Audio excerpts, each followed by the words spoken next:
Hello everyone. Today we will read the poem number 2 of class 6th, The Kite, written by Harry Ben. All of us like to fly kites. हम सभी को पतंग उड़ानी बहुत पसंद है. Have you ever tried to fly one? क्या आपने कभी कोई पतंग उड़ाने की कोशिश भी की है? Read this poem about a kite as it flies in the sky. तो इस पोएम में हम एक पतंग के बारे में पढ़ेंगे कि वो किस तरह से आसमान में उड़ती है. क्या कंपैरिजन किसके साथ कंपैरिजन करता है पोएट हैरी बेन एक पतंग का, वो हम इस पोएम में पढ़ेंगे. पोएम की लाइनें इस प्रकार हैं. How bright on the blue is a kite when it's new. मतलब हाउ ब्राइट, कितनी चमकीली होती है. ऑन द ब्लू, ब्लू का वैसे तो ब्लू कलर होता है, कलर के लिए यूज़ होता है ब्लू कलर, बट यहाँ पर ब्लू का मीनिंग जो है वो है आसमान. How bright on the blue is a kite when it's new. जब एक पतंग बिल्कुल नई होती है ना और बिल्कुल आसमान में होती है तो ये कितनी चमकीली लगती है. How bright on the blue is a kite when it's new. जब एक पतंग बिल्कुल नई नई होती है और आसमान में उड़ रही होती है तो कितनी चमकदार लगती है. With dive and a dip it snaps its tail. With dive and a dip का मतलब है गोते लगाना.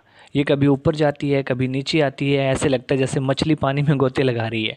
ठीक उसी तरह से जैसे डॉल्फिन मछली आपने देखी होगी पानी में जिस तरह से वो गोते लगाती है ना, ठीक उसी तरह से ये पतंग जब नीचे और ऊपर जाती है, डाइव एंड डिप करती है, तो ऐसा लगता है जैसे ये गोते लगा रही है. And it snaps its tail, और ये अपनी पूँछ को लहराती है. Then soars like a ship with only a sail. Then soars like a ship, फिर एक जहाज़ की तरह तैरने लगती है. विद ओनली अ सेल, सिर्फ हवा के एक झोंके से. फिर हवा के एक झोंका आता है जो इसके पंखों में हवा भर देता है और फिर ये फिर से जहाज़ की तरह चलने लगती है. As over tides of the wind it rides. As over tides of wind it rides. जिस तरह से जहाज़ जो है वो लहरों के ऊपर सवारी करता है, ठीक उसी तरह से काइट भी जो है वो हवा पे सवारी करती है.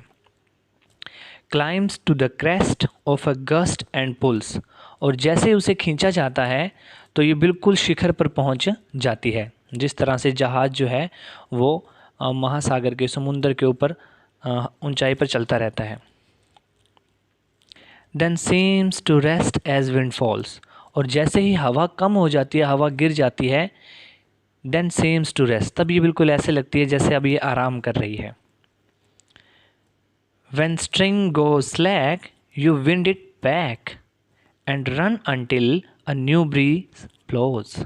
When string goes slack, string मतलब आपने जो डोर पकड़ी हुई है पतंग की, जब वो ढीली पड़ जाती है, when string goes slack, you wind it back. Wind it back का मतलब है आप इसे फिर से लपेटते हैं.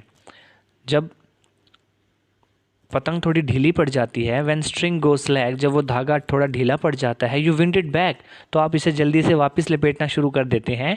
एंड रन अंटिल, और तब तक दौड़ते रहते हैं, अ न्यू ब्रीज ब्लोज, जब तक कि फिर से हवा ना चल पड़े. And its wings fill and up it goes. और जैसे ही हवा चलती है इसके पंखों में हवा भर जाती है और ये फिर से ऊपर की ओर चली जाती है. How bright on the blue is a kite when it's new. तो एक पतंग जब नई होती है तो वो कितनी चमकीली होती है.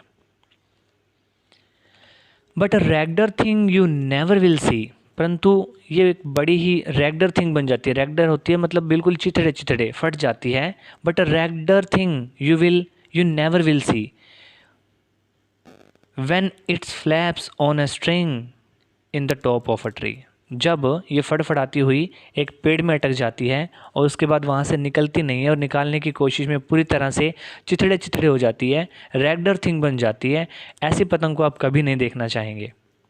But a raggeder thing you never will see when it flaps on a string in the top of the tree. So this is the poem about the kite written by Harry Ben.